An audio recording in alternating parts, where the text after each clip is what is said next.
Ay, miss. Ay, miss ka dyan. Manis ka nga dyan. Sungit naman ito. Pwede ba kita makilala? Hindi. Sungit. Makikipagkilala lang eh.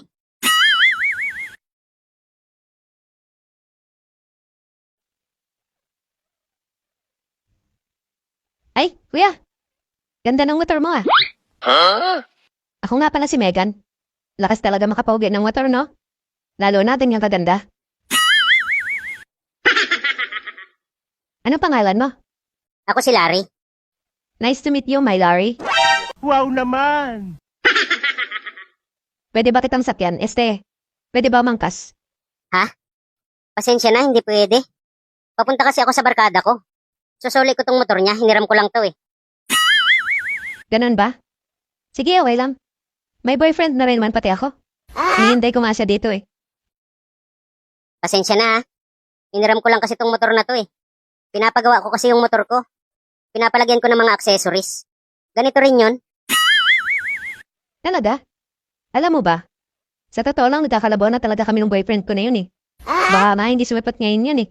Pero okay lang, ayaw ko na rin naman sa kanya. Angkas na lang ako sa'yo. Punta tayo sa bahay mo. Wow naman! Hindi pwede. Baka kasi hindi pumayag yung may-ari nung inuupahan ko. Ay, ganun? Namangupahan ka lang?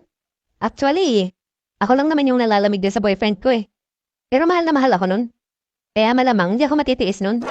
Nani? Pasensya na talaga ah. Nangungupahan lang kasi ako ngayon.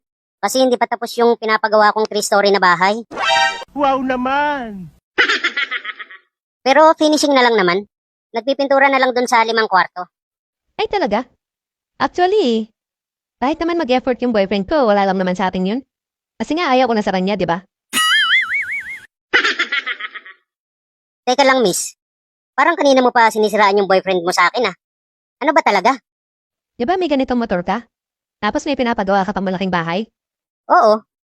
Tapos kanina gusto mo ako makilala? Oh, tapos? Eh di tayo na. Sinasagot na kita.